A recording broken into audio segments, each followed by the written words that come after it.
League نون کی جو family politics کی فلسفی ہے اس کے اوپر آپ نے توجہ دلانے کی کوشش کی قائدین کی، لیڈران کی؟ میری لڑائی ہی جماعت سے اس بات سے ہوئی ہے. خاندان پال اسکیم ہے، یہ کہاں تک چلنی ہے؟ میرا مطلب سارا جھگڑا ہی اس بات کا تھا. چھوٹے میاں صاحب کا، بڑے میاں صاحب کا کیا رد عمل آتا تھا اس قسم کے سوال کے اوپر؟ ان کا رد عمل یہ تھا کہ انہوں نے کہا کہ جی ٹھیک ہے ہم کمیٹی بنا دیتے ہیں، اور کمیٹی میں آپ پہلے مجھے شو کاز نوٹس دیا.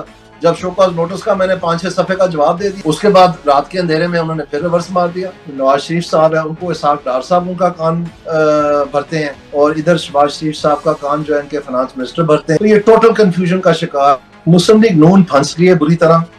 یہ ایک فیملی کی جماعت ہے، اور ان کا ایک طرز سیاست ان کو سکھایا گیا تھا انتظامیہ کی جانب سے کہ آپ ڈیولپمنٹ دو اور ووٹ لو، اور جو آپ کی نہیں مانتا اس کو خرید لو. اب ان کو سمجھ نہیں آ رہی. اب یہ کبھی جنگلہ بس بنا دیتے ہیں کہ جی نئے انداز سے جو ہے نا ان کو ڈیولپمنٹ دو، کبھی یہ ہوا میں ٹرینیں چلا دیتے ہیں.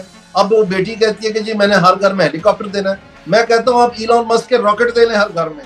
لوگوں کا شعور بدل گیا ہے، پاکستان کی سیاست بدل گئی ہے. سب سے زیادہ مہنگائی کا ذمہ دار عمران خان کی حکومت تھی. میں تو دعا کرتا ہوں کہ یہ جو بھوت سوار ہے ہماری نوجوان پود پہ، جو بتیاں آن کر کے وہ گانے سنتے ہیں جا کے سارا کچھ، کہ خدا را ان کو رہا کریں، جیل سے وزیر اعظم بنائیں تاکہ ان کا ریاست مدینہ اصل میں لوگوں کو دیکھنے میں مل جائے. تو اگر مہنگائی اور بے روزگاری آپ چاہتے ہیں تو ضرور آپ لائیں. یہ جو موجودہ حکومت ہے یہ بھی بری طرح فیل ہو گئی ہے.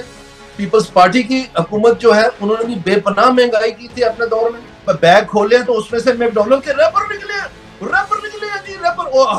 بس ٹھیک ہے جی، ہمیں تو ٹائم ہی نہیں ملا سانس لینے کا کہ پتہ نہیں ہم صبح ہے کہ نہیں ہے. انہوں نے آ کے پرائم منسٹر ہاؤس پہ حملہ کر دیا تھا کہ جی گیٹ توڑے اور رسا ان کے گلے میں ڈال کے ان کو باہر نکالنا گھسیٹ پہ.